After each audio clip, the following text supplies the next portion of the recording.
Good afternoon. Today we are going to talk about the upcoming changes in UniProt, what it entails, and what you are expecting to see in our website. I'm Pedro Raposo, a Senior Curator and Bioinformatician at UniProt, and I'm with Tanushri Tunstall, which is a Rice Fellow.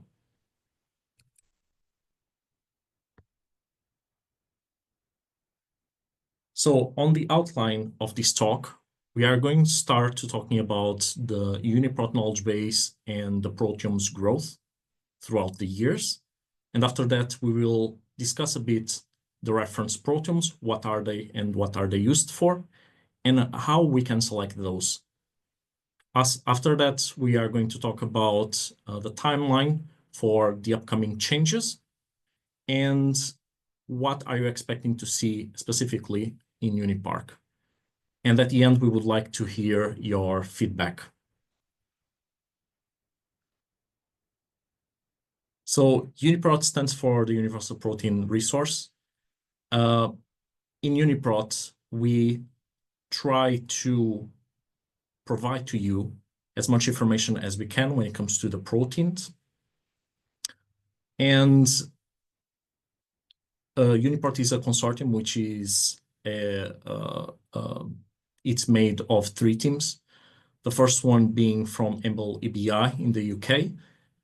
The second one is SIB, or the Swiss Institute of Bioinformatics in Switzerland. And the third being the Protein Information Resource in Washington.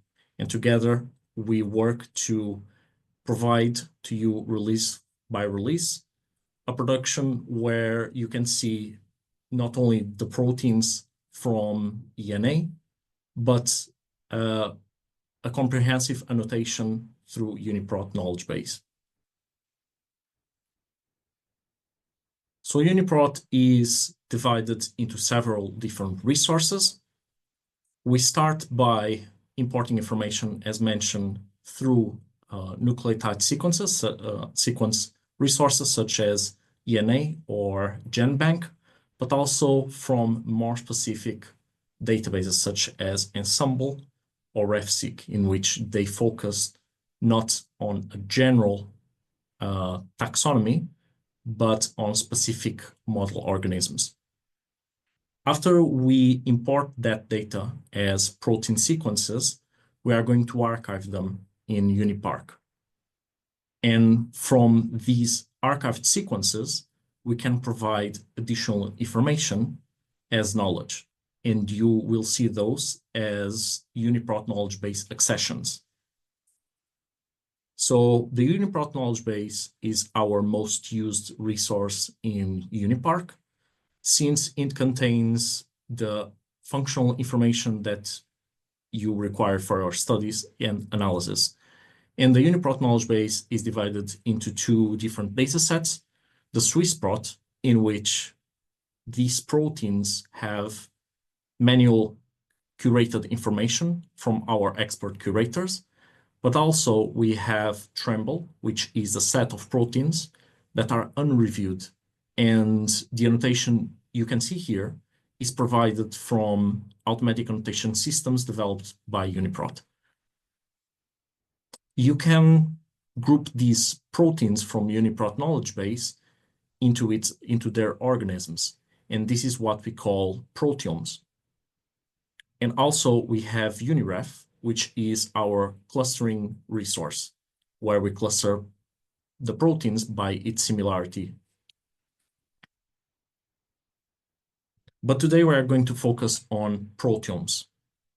So in the same way that a genome is a set of all genes from one organism, UniProt defines proteomes as the set of all translated proteins from a genome assembly. Also, from all of those proteomes that we get from the genome assemblies, we can provide and tell you which ones are the best representative and the ones that have the most quality. Those are what we call the reference proteomes. They usually represent the best proteome or the best set of proteins for that organism, and they are important for the scientific community because most people are going to use the same proteome for different studies. So at the end of the day, they represent a landmark on that taxonomic group.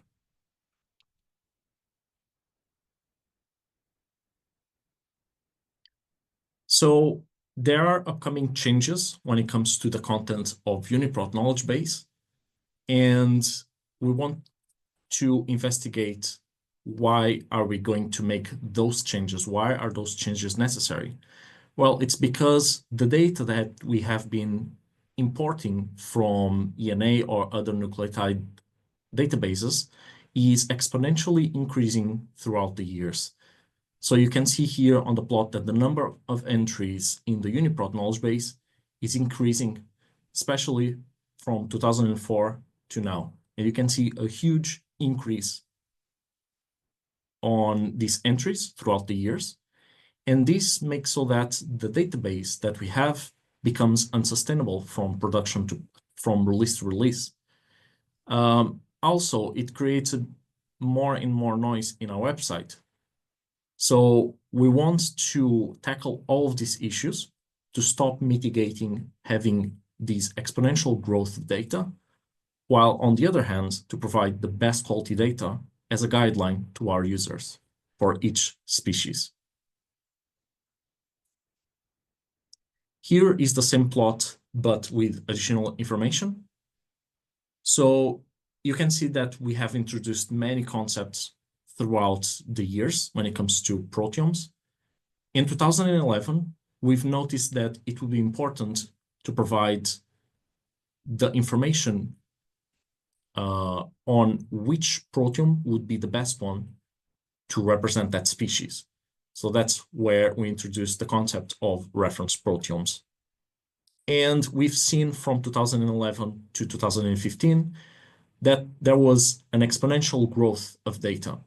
So we've decided to start removing proteomes that were very similar to the ones that we already had in our website. This is what we call redundant proteomes.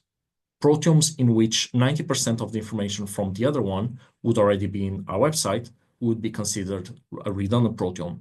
And therefore, its proteins would be absent from the UniProt knowledge base. After that, in 2019, we introduced the concept of, we introduced quality control of the proteomes.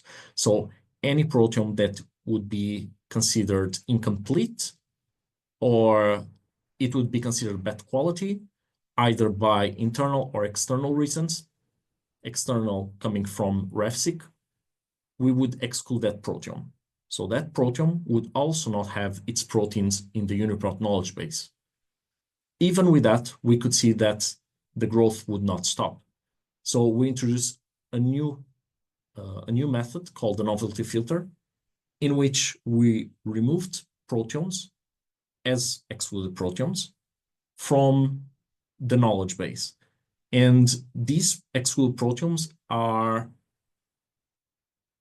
proteomes where we already have a representation on that species. So any species that we already had as a reference would probably not be imported more proteomes. So even with all these tools and with a coordination between two teams, we noticed that the growth was not stopping. So we would need to revise all of these concepts in one go and develop an all-encompassing workflow that would select reference proteomes, select which proteomes would be redundant to other ones, and have the quality control and the novelty filter included on that. So we've developed in 2025, we finished the development of this new reference proteome workflow, in which we've made this tool more comprehensive, more simple, and also more traceable, since this tool is run only in EBI, compared to the previous tools which were shared between two different teams. Now, With this new tool, we've decided that if we can represent at least one reference for every single species, then that UniProt knowledge base could only contain proteomes from those reference proteomes. Sorry, UniProt knowledge base would only contain proteins from those reference proteomes. So that would be the idea behind it. We would create this new workflow that is so comprehensive and accurate that the only information that we would have in the knowledge base would come from those reference proteins. And that's why you already see a huge drop in 2025. So why did we decide to go for reference proteomes only? Because you can see on the left plot that the growth of all proteomes was growing exponentially. You can see the trend in orange. And if you see this basal line here in green, that seems almost flat. This is actually the reference proteomes. And if we zoom on that, you can see on the right plot that the reference proteomes are going not exponentially, but logarithmically. And this is because with more and more reference on each species, we would need to add more reference proteomes for that species because it's already being represented. So we could see that, okay, even if we had an increase of reference proteomes, it would become stable throughout the years. So this would solve the problem of the exponential growth from the nucleotide databases. So the strategy, as mentioned before, would be only to have protein accessions coming from the reference proteomes in the UniProt knowledge base. So we've decided to create and to develop this new workflow that best represents the reference proteomes. And as previously mentioned, this workflow would cover many tools that we have previously been developed. So the reference proteomes group, which was developed by PIR, was the tool that we used to previously select the reference proteomes. We had the novelty filter, we had the proteome redundancy and the proteome redundancy. So those are two different concepts in which this tool that we are developing is taking cover on all of these. Also, we will continue to exclude low-quality proteomes and proteomes coming from new proteomes coming from novelty surveillance projects are also not going to be included in the UniProt knowledge base.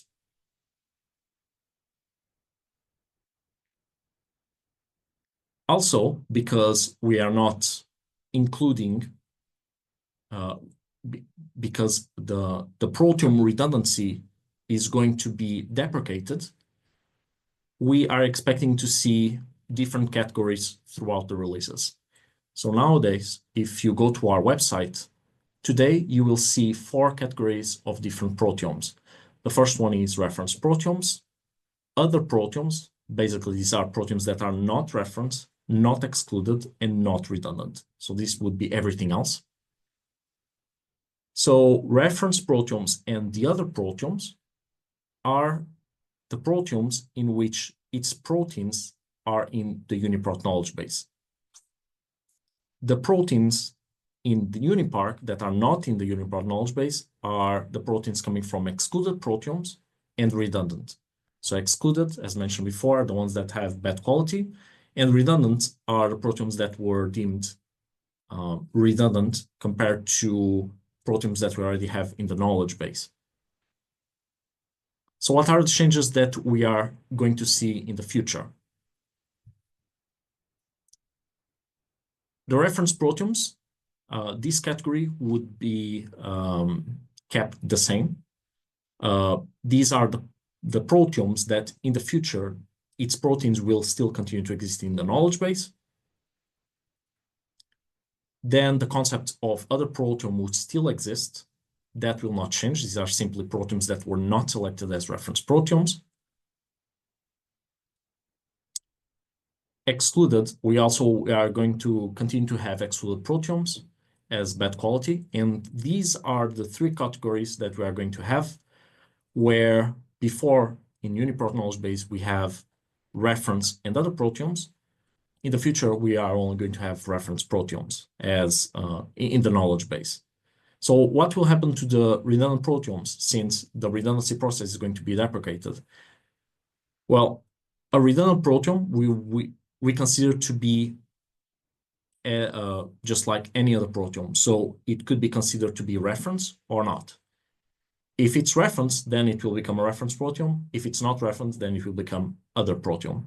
So you can see here the difference between the categories that we have now, which are 4. In the future, we will have 3. So what's the overview on this new workflow? What will it achieve? So the first thing is that we want to ensure that we will have at least one reference for each species. We didn't have this before, but since the 2025-04 release, which was released last week, we have one reference, at least one reference per species. Also, we want to make sure that the proteins that we select have the best quality, or they are widely used in the scientific community. And also one of the objectives is to make our data set stable. So by that, we mean that from one release to another, the set of reference would not dramatically change. So we achieved this through MM62, which is a clustering system in which we are going to cluster on the protein and the proteome level to select which proteome is the most representative. So therefore, it's going to be the reference. This method also contains rigorous quality control, and we are monitoring every change between releases to make sure that the data sets become stable. And as mentioned before, the advantages of having this new workflow is that it's much simpler, it's much faster, and it's still reliable enough for us to select the reference proteins, and we will show you how. It also is scalable, so we can see that with a huge amount of proteomes that we can do this clustering in a very fast way.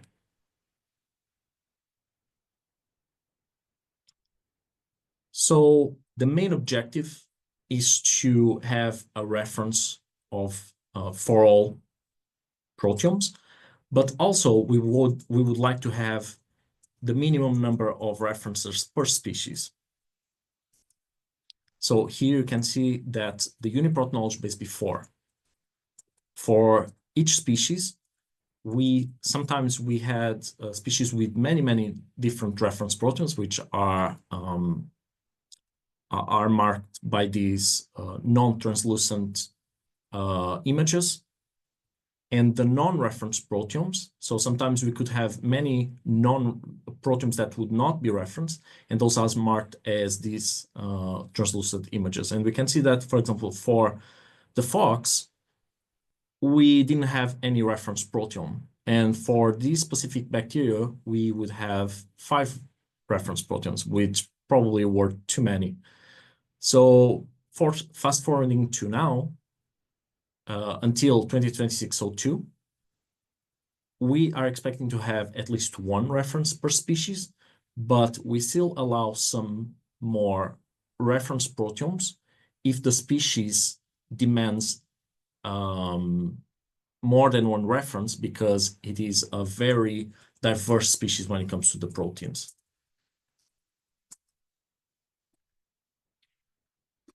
A very quick overview on how we select these reference proteomes. We can select these proteomes in 2 different ways. The first one is on cellular organisms, and the other one is on the viruses. So On the cellular organisms, meaning that they belong to a Corotobacteria on Archaea, we are going to see if we are going to go species by species, and we are going to classify reference for classified species. By classified, we mean that we know the genus and the species epithet.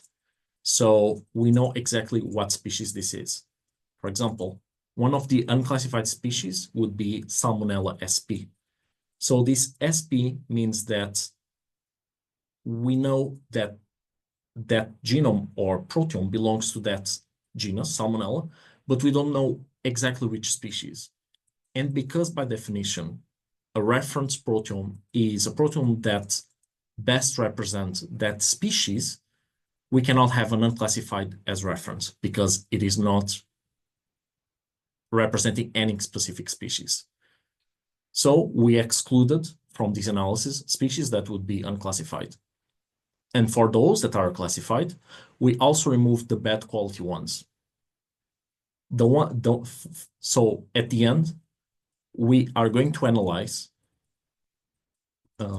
classified species that where we can see good quality proteomes. And from those, we are going to run MM62, this clustering algorithm. And from that run, MM62 will suggest which of these references we are going to have in UniProt Knowledgebase. When it comes to viruses, we are simply going to follow what ICTV chooses as an exemplar genome. So ICTV is the International Committee for Taxonomy on Viruses, and they are the authority on selecting the most representative genome for each species. They have two classifications on genomes. They have exemplar genomes and additional genomes.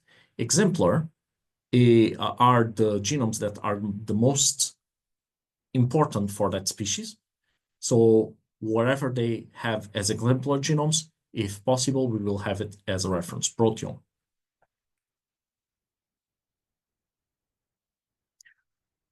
I'm going to explain a bit in more detail on how the MM62 algorithm works.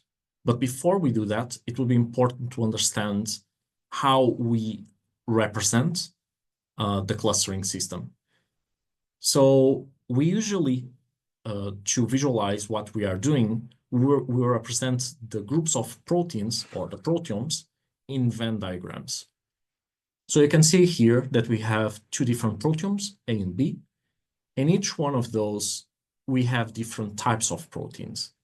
So you have the proteome type triangle, and then we have this blue pentagon. So you can see that from both of these proteomes, we have some proteins that are very similar to each other. They are the same type, let's say. And if we overlap these two proteomes to see which proteins do they have in common, then we can see that it is overlapped in this manner. So this is how we represent the protein space for the different proteomes and its overlap. So being a bit more abstract, we have here an example of one species with 4 different proteomes, and we are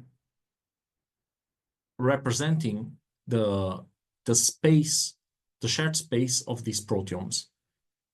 So in this image, the size of the overlap represents the amount of proteins that these 2 or more proteomes overlap with.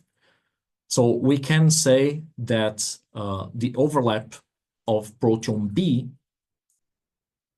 compared to the other proteomes is much larger, meaning that B has much more proteins in common with the other proteomes rather than A with C or A with D. So B is the proteome that best represents the species because it has the most overlap, meaning that it has more proteins in common with the other proteomes.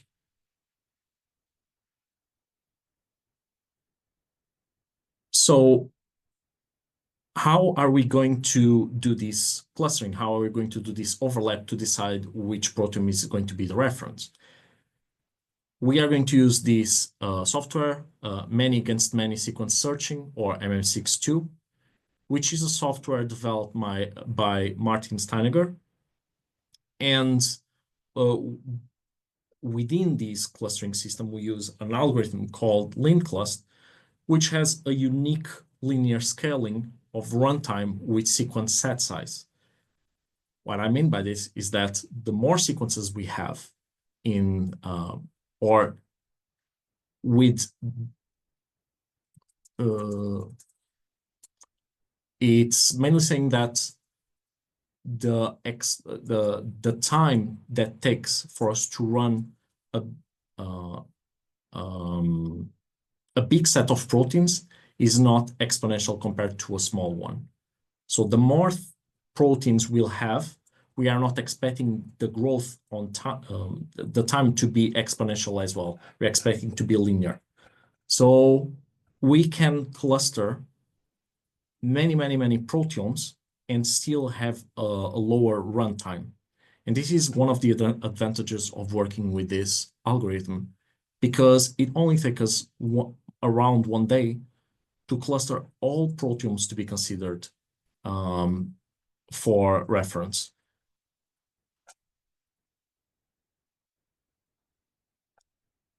So how does this algorithm work? First, MM62 starts by identifying small parts of proteins called chimeras with a size of 20 amino acids. And then it's going to cluster the proteins that have many of these chimeras in common to the largest protein. This protein is called the center of the cluster, and it's the largest protein of that cluster.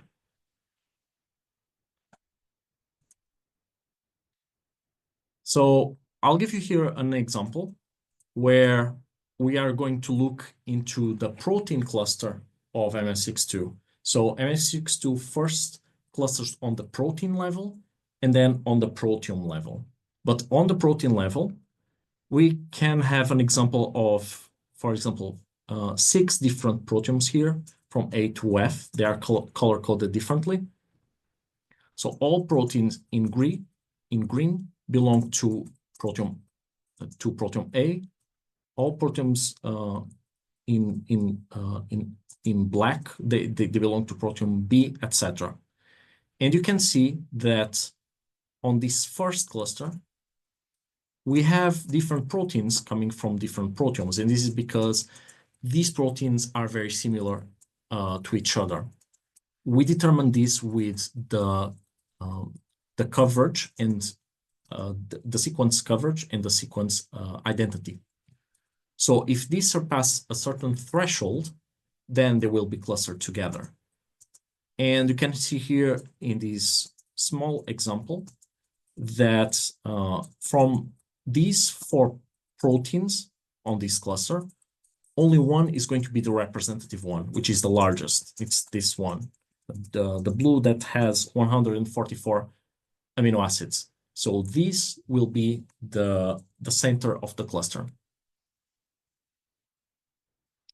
The next step is to see what is the representation of each proteome. So let's imagine that we have, instead of 4 clusters here, we have 100. And we can see, and we are going to ask the question of which of these proteomes from A to F is the most representative?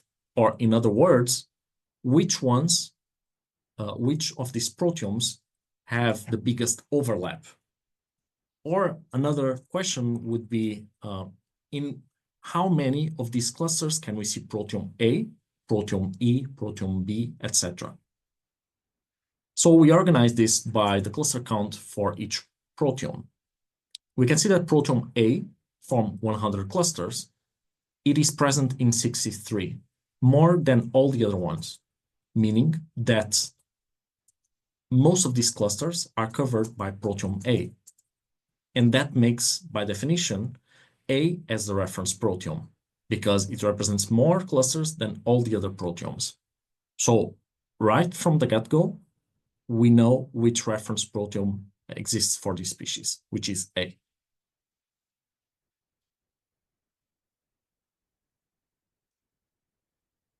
Then we are going to remove from that analysis all instances of the A proteins. And to do this, we need to align all the proteins within one cluster to A, because remember that at the beginning, we compared all the proteins to the representative protein, but that does not necessarily mean that the representative protein always come from A. Sometimes it can come from different proteomes. So we need to do this step and compare everything to A. And with that, we can see how similar these proteomes are, because now we have a comparison between the proteins from A and all the other proteomes. So similarity between proteome A and A, they are the same. So similarity is 100%, or in this way, it's expressed as 1. The similarity between proteome B and A is 89%. And so we are going to compare all non-reference proteomes to the reference proteome A. Here, we set a threshold of 90%, meaning that everything that is not 90% similar to A is not similar to A. Everything that is above 90%, it is similar. Because proteome C and D are more than 90% A, it means that these are covered by the reference proteome. They more or less have the same information, but we don't know that for B and E. So what we can do in this situation is that, what we can say is that proteome C and D are represented by A, but we don't know any information on B and D. So what we need to do is do the exactly same thing for the proteomes that we have not analyzed yet. So, and we are going to start the process again from the step 1, in which we are going to, with the existing clusters, we are going to see which of these two proteomes is the reference one. So which one has the most clusters in each case. In this case, this is E, because it is present in 42 clusters compared to B, which is only in 40. So this makes, we can create E as the second reference proteome for the species. And then we can see that B is covered by E. So B is a non-reference. So at the end, we would have two different reference proteomes for this species, A and E. And after doing all of this analysis, we questioned if our reference proteomes would represent well the species. So what we have done was to look into 3 different categories of proteins. Proteins that exist in almost every proteome. Those would be the ones that are present between 95 to 100 to 100% of the proteomes. You can think of these proteins as the housekeeping genes being translated. So these are the proteins that you are seeing in almost all the proteomes. Then on the opposite side, you have proteins that are very rare. They only exist between 2 proteomes to 5% of the proteomes. So these are the rare proteins. And also we have the accessory proteins. These are the ones that are present between 5% and 95% of the proteomes. And we wanted to see if with the reference proteomes, we would cover all of these 3 categories. So what we have done was, you can have a look into the plot. And On the plot here, if you look into the bars, you can see that we have a huge amount, around 3,000 on average, 3,000 proteins that are core, that exist in almost all proteomes for the species in bacteria. And you have a small amount of accessory genes and quite a significant amount on rare proteins. So we've questioned as to how well or how representative are these reference proteomes. So what we've done is that we looked into all the clusters from all the proteins of all the proteomes of bacteria and the clusters that are covered by the reference proteomes. So all the clusters are painted in blue, and the clusters from the reference proteome are in orange. And you can see that the core are more or less on the same level, meaning that with our reference proteomes, we can represent very well all the, or almost all the core proteins. And the same thing can be said for the most part when it comes to the accessory genes, meaning that the proteins that are not core, that exist only in some proteomes, we can still have a good representation when we only select reference. However, for the rare genes, we can see that the reference proteomes do not cover very well. And this is because in order to cover rare proteins, we would need to select many different reference proteomes for one species. And this is antithetical to what we want to achieve, in which we want to have only one or two reference per species. Now, this gives us an opportunity for us to explore a concept that we are developing at the moment called pan-proteomes. So UniProt already has pan-proteomes, but with MM62, these give us a window to explore a new way of creating pan-proteomes in order to represent proteins that might not be very well represented by the reference proteomes. Another question that we had is, what is the distribution of the reference proteomes for each species? So as mentioned before, ideally, we'd like to only have one reference. And we can see that for the vast majority of the species, for 1,590 and 24 for bacteria, they only have one reference proteome. For a small amount, around 622 species, we have two reference, and this is still okay because we allow protein diversity for each species, meaning that if a species is very diverse on the protein space, we would still allow more than one reference to be able to represent that species. But unfortunately, MS62 is not perfect, and there are around 200 species in which we have more than two reference proteomes. And this can come from the fact that some of these proteomes might be partially contaminated, incomplete, or vulnerable to genome reduction. So for example, parasites, they are known for their genome reduction. So it's very hard for us to determine, or for MM62 to cluster very well these parasites. So these 200, we are manually reviewing and selecting which ones are should be the reference for that species. And the changes are going to be reflected in different releases. So the objective of this work is to have in the UniProt knowledge base only proteins coming from reference proteomes. And this is because, as we have determined, we can very well represent a species just with the references.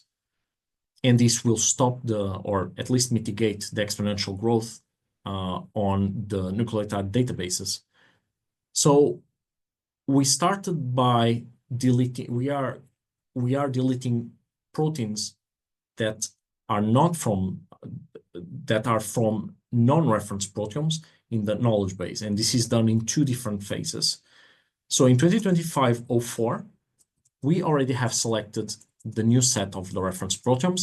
And at the same time, we have removed the proteins that are coming from unclassified, taxonomically unclassified organisms. So this corresponds to 82 million. We will have the release 2026-01 next year.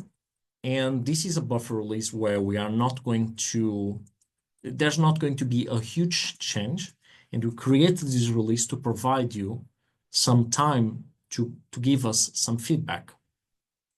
And why am I saying this? Because as you see here in 2025-04, we already have selected the new references, meaning that the non-references eventually are going to be deleted from the knowledge base. So its proteins are not going to exist in the knowledge base. But if you work with these organisms and you want to keep those in the knowledge base because you find that to be very important for the scientific community, then we are open to feedback. And before we delete those proteins, we can make them as reference. We can protect those from being removed in the future. So we wanted to provide you some time to give us feedback, and you can provide us that information until the end of, at the end of November. And that's why we created this 2026-01, because from the end of November to the release of 2026-02, this is the time that we can work on that. So in 2026-01, nothing much is going to happen. We are just going to have some maintenance. And in 2026-02, this is where we are going to finish the transition. This is where UniProt Knowledgebase will exclusively have proteins coming from the reference proteomes. Now, there are still some proteins that do not belong to reference and are still quite important. For example, SwissProt, the proteins that are manually reviewed by curators, those will not disappear. There are also other set of proteins that are not going to be deleted, but the vast majority of them are. So if you want those to be protected, please send us some feedback through our contact website. Also in 2026-02, as mentioned before, we are removing the concept of redundancy.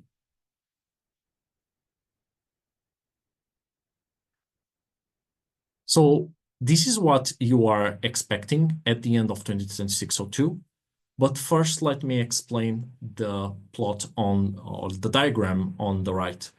You can see the size of the UniProt knowledge base by release. So in 2025-03, this is what we had until a few weeks ago. We used to have 253 million proteins. And between release 03 and 04, this is where we've done two things. The first one is that we removed the taxonomically unclassified organisms. So these proteins, these 82 million, were removed.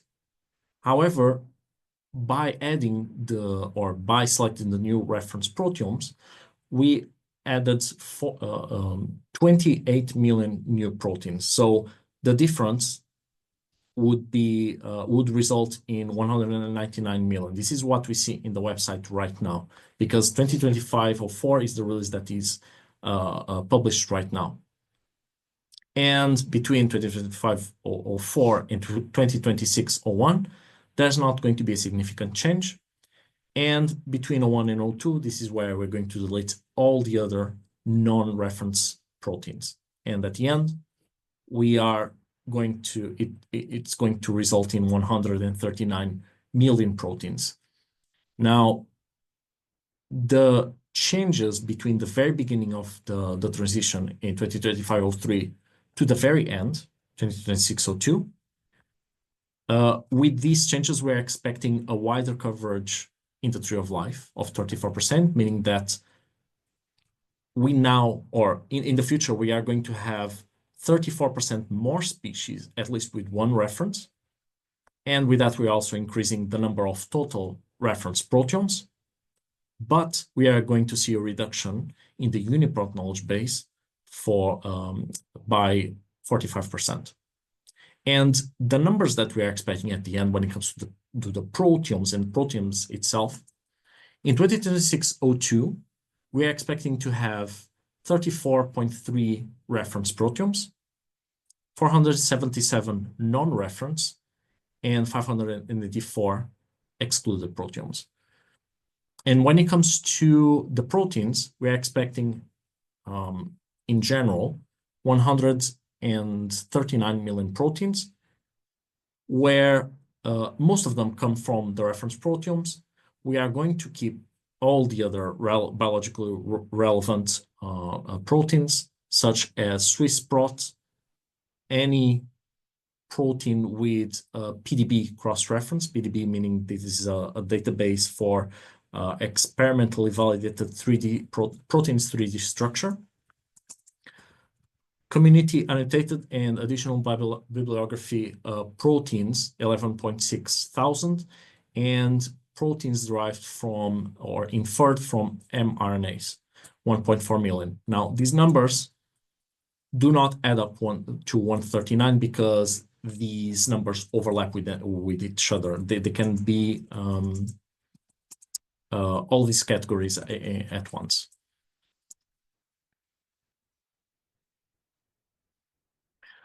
So afraid not, because even though these proteins are going to be deleted from the UniProt knowledge base, what we are saying is that the annotations associated with those are going to be removed.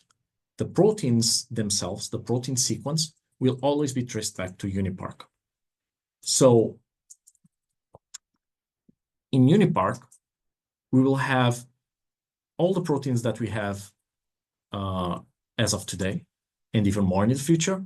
So they are not going to be deleted, and they do contain some basic information already. So they contain the sequence itself, and they contain some of them contain the name, the protein name, the gene name, the taxonomy, where they came from, but also they contain the Interpro signatures. So the Interpro is a database composed of several different smaller databases in which they classify domains or families that try to infer function on that protein. So you already have that in UniProt. However, we are developing new tools or integrating tools that we already have in order to provide even more annotation to UniProt, so that when we do this transition of these non-reference proteins from UniProt knowledge base to UniProt, when we do that, we hope that you would not notice that much difference. So this is what we are expecting to see in UniProt in the future. This is just a beta version, so it's up to change. But you will see if a protein is not from a reference proteome, you will see the reason why here. So there's a set of reasons why this protein has been removed. But the reason of not part of a reference proteome has been recently added. And you also will able to generate annotation ad hoc. So there's going to be a feature on the UniProt pages which says generate annotations. And if you click on it, it will automatically generate all of these annotation in the same way that you would see in Tremble. Tremble, meaning that this is the set that was from UniProt knowledge base. So we hope that with this feature, you will not notice that much difference on the proteomes that you have been studying, and they are going to be removed because they are not considered reference.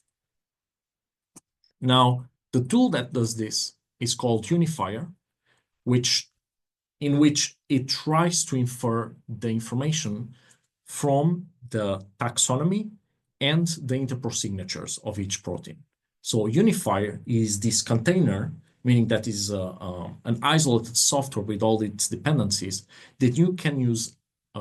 Even today, we have this tool for many years, and you can download this tool and run Unifier on protein sequences and get the same information as you would have seen in Tremble. So Unifier contains two automatic system rules, meaning being the UniRule and ARBA. So UniRule is the automatic annotation system in which curators are the ones that create and maintain these rules, and ARBA is a machine learning algorithm that learns how to annotate proteins depending on the SwissProt dataset that we have. And Unifier is able to combine these two tools to provide as much data as we can. So this is the software that is going to be designed inside each UniProt page.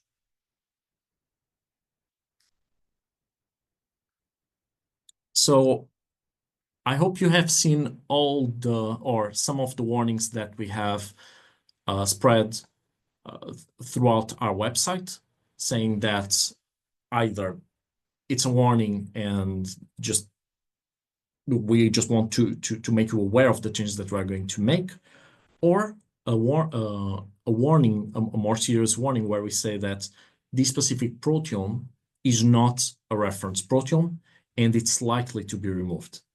So the deletion of these proteins from the UniProt Knowledgebase is going to happen in 2026-02. But as I mentioned before, we would only consider feedback to protect this proteome from deletion until the end of November of this year. After that, we will already have finished the production of 2026-02.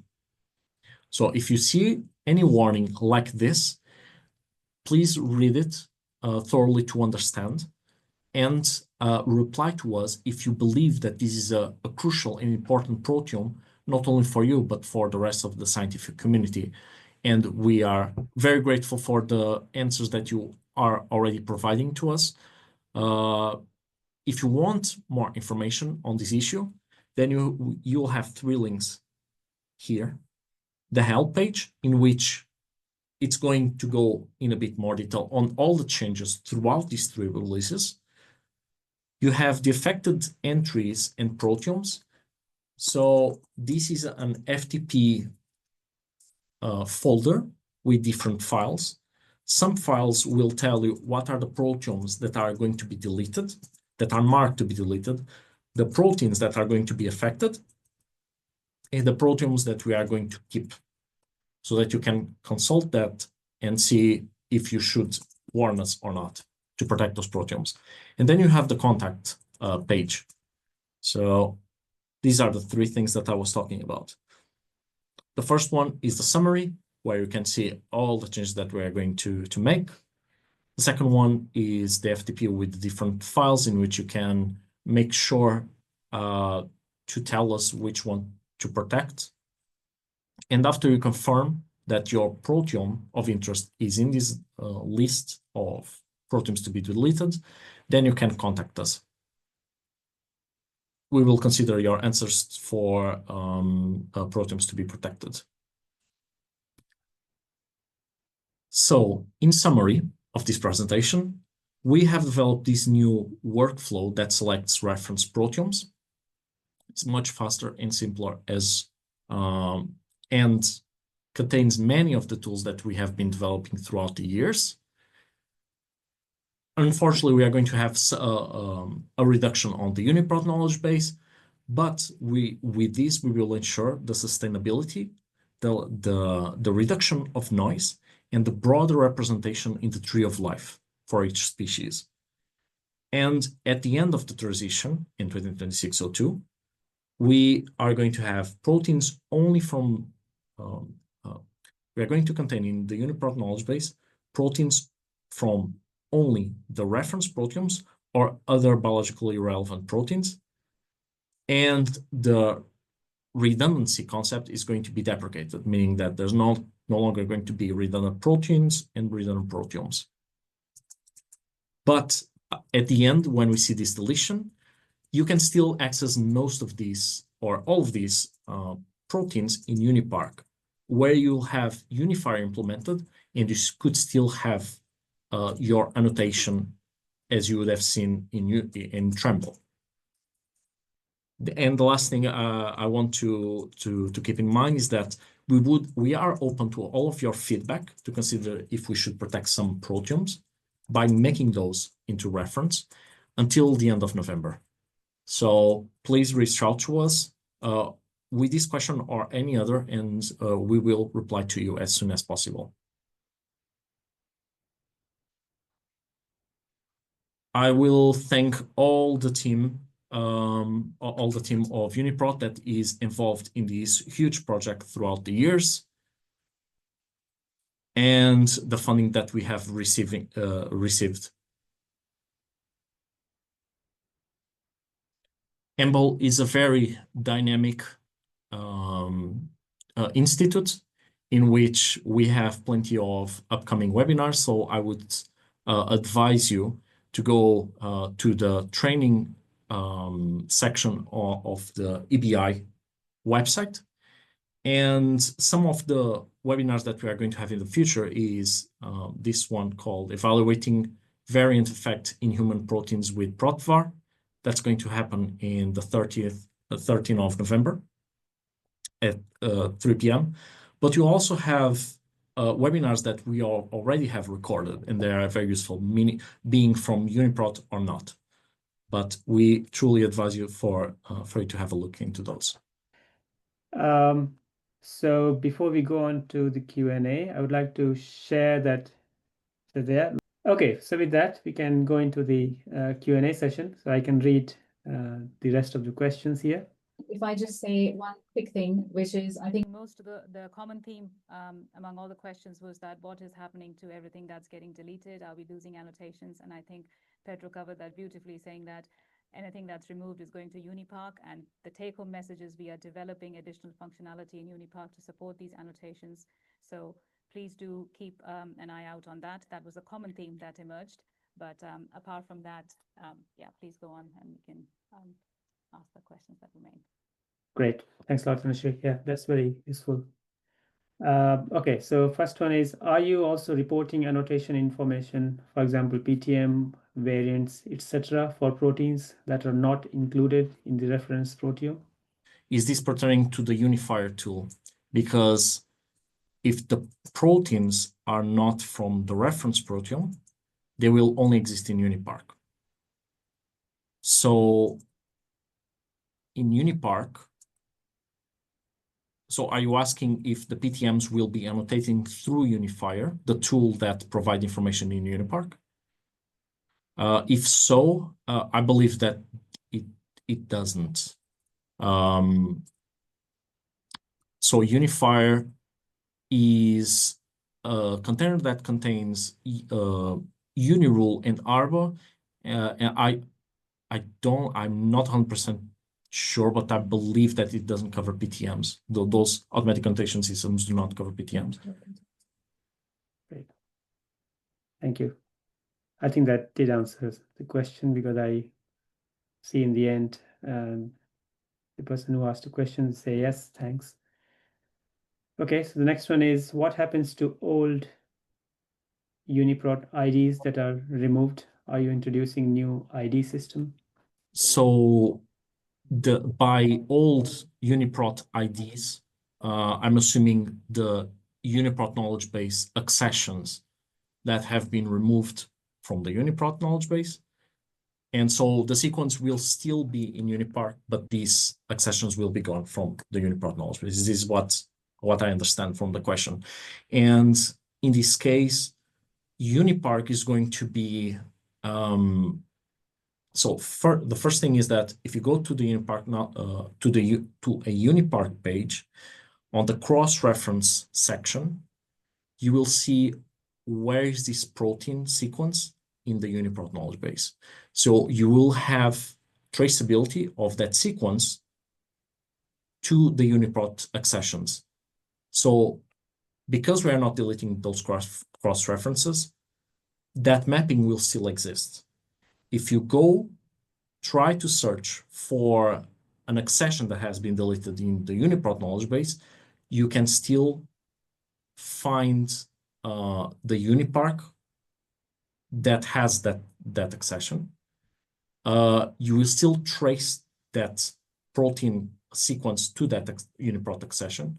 And the second thing is that the UniPark is going to be developed, is being developed in a way where we are not going to have a UniPark page per sequence. We have the master page where one sequence, where one page is describing a sequence alone and all its UniProt knowledge base accessions, but we will have sub entries. So for each of these UniPark master pages, you can actually click on this sub page that pertains to this specific UniProt knowledge base accession. Okay, I'm just going to. While Pedro's just showing the slide, I'd just like to make a comment on one of you asked the question about what happens, how are you dealing with this one reference per species when we apply this to bacterial strains and virus isolates. So I hope Pedro has answered that question. If not, the person who asked the question can ask for more information if that's not been answered. And Pedro, another question that came up was about, sorry, why does a species like Corylus avellana doesn't have a reference proteome? And so I looked up on UniProt, and it's because upstream from ENA, we don't include that proteome because it has no proteins. So if you'd just like to make a comment of why some species are not represented, it's because we don't have proteomes for them. Yeah. Okay, shall I address first the previous question or this one? The previous one? So when it comes to the previous question on UniPark, Tanushi, you had a good idea, and it would be easier for me to explain through an example. So what we have right now in UniPark is that we have an UPI. So this is an identifier on UniPark sequence for each of the protein sequences. So you would still have this blue ID that you can see here. You can still go to UniPark and see this. Now, in the future, from this master page of this UPI, you'll have subpages, one for each UniProt knowledge base that, for example, that were deleted. So you can see that this page that we can see right here, it belongs to this master UPI, but more specifically on this UniProt accession that has been deleted. And you can see here, removed from UniPark because this accession is not part of a reference proteome. So you have these, you can search these individually. They are not going to disappear in the sense that they're going to be poof, gone, but they will not be in UniPark with annotation. They will not be in the UniProt knowledge base with annotation, but they will be presented in UniPark in this way. I hope that this made things a bit more clear. On the second question that Tanushi was talking about, that's true. So when we say that we have at least one reference for all species, we have at least one reference proteome for all species that contains proteomes. So how do we have proteomes for species? We need to have the translated proteins. So let me just go back to show one of the first slides, this one. So when a scientist or researcher submits sequence a genome and uploads to a nucleotide database such as GenBank or ENA, then we will only get its proteins in UniProt if they also submit the FASTA files of the proteins. So if they do not submit the translated proteins for that genome assembly, we will not have it, and therefore we will not have any proteomes for that species. So even if a species was sequenced multiple times, if nobody has submitted the protein sequences, we will not have a proteome, and therefore we will not have a reference proteome. Very good. Thank you very much. I think we are now a bit over time. But yeah, thanks a lot again, Pedro, for the webinar today, and thanks, Tanushi, for answering all the questions. And thanks everyone for joining today.